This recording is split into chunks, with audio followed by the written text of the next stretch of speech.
বাংলার মানুষ আমাকে ক্ষমা করে দেবেন। আমি আর রাজনীতি করব না। এতে শুধু হৃদয় ভাঙে আর সম্পর্ক নষ্ট হয়। আসসালামু আলাইকুম রহমতুল্লাহি আবরকাতু। 2026 সালের পক্ষ থেকে সবাইকে স্বাগতম। আমার ছোট চ্যানেলের পক্ষ থেকে সবাইকে স্বাগতম। শুভ সন্ধ্যা। সবাই কেমন আছেন আশা করি জানাবেন। তো আমার দেশের এমন দেশের বাইরে যে যেখান থেকে আমার ভিডিওটি অন করেছেন, আমার ভিডিওটি দেখছেন, সকলকে জানাই আমার পক্ষ থেকে গভীর শ্রদ্ধা ও ভালোবাসা। আশা করি সবাই জানাবেন কমেন্ট করে কেমন আছেন। তো আসলে আজকে নিয়ে আসলাম অন্য ধরনের একটা ভিডিও। দেশে দেশ বিদেশে যে যেখান থেকে ভিডিওটি দেখছেন সবার আশা করি ভালো লাগবে। তো আমরা সবাই মানুষ, সবাই দেশের মানুষ, সবাই মুসলমান, সবাই ভাই ভাই। আমরা একে অপরের ভালোবাসায়, একে অপরের কষ্ট, একে অপরের আঘাতে এগিয়ে আসব। তো সম্মানিত ভাই বোনেরা, আমার কথা হয়তো কেউ কষ্ট পাবেন, কেউ খুশি হবেন। তো যারা কষ্ট পাবেন তাদের সকলকে বলবো আমাকে ক্ষমা দৃষ্টিতে দেখবেন, কারণ ছোট ভাই হিসাবে।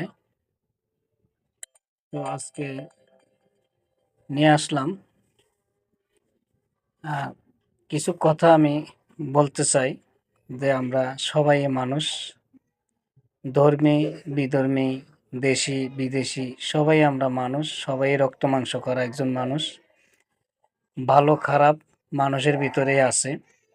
তো আমরা একে অপরকে ঘৃণা করি, একে অপরকে অবহেলা করি, একে অপরকে আহ, অনেক মানে গালাগালি অনেক কিছুই বলে ফেলি।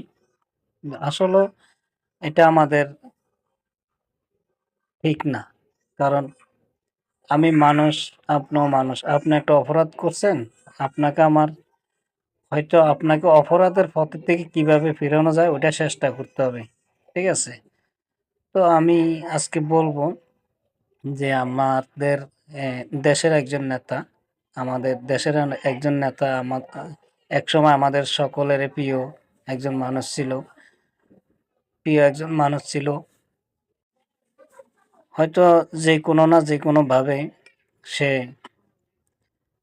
চলে গেছেন, অথচ তাদের ক্ষমতা চলে গেছেন, তারা এখন দেশের বাইরে আছেন, এক একজন এক এক জায়গায় অবস্থান করতেছেন। তো আমি সেটা নিয়ে কথা বলবো না। আমি কথা বলতে চাই আমাদের দেশের একজন প্রিয় মানুষ, যাকে নিয়ে আমরা সবসময় আলোচনা করতাম, ভালো মন্দ কথা বলতাম। তো সবারই পরিচিত একজন মানুষ, সে নোয়াখালীর আমাদের ওবায়দুল সাহেব। ওবায়দুল সাহেব এখন ইন্ডিয়ায় আছে, অসুস্থ, মেডিকেলে আছে, চিকিৎসার অবস্থান।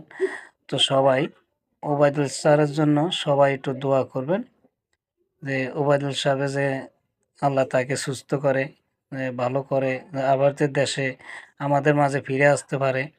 ওবায়দুল স্যারের জন্য সবাই একটু দোয়া করবেন, তাকে যেন আল্লাহ সুস্থ করে। হয়তো আমার কথাটি কেউ কষ্ট পাবেন, প্লিজ কষ্ট পাইলে সবাই একটু ক্ষমা দৃষ্টিতে দেখবেন। তো এই ওবায়দুল স্যারের জন্য সবাই একটু দোয়া করবেন, আল্লাহ যেন তাকে সুস্থ রাখে এবং ভালো রাখে, সুস্থভাবে যে আমাদের মাঝে আবারও ফিরে আসতে পারে সেই প্রত্যাশাই আমরা সবাই করব। তো ধন্যবাদ সবাইকে আমার ভিডিওটি দেখার জন্য। ভালো লাগলে শেয়ার করে দিয়ে পাশে থাকবেন। ধন্যবাদ।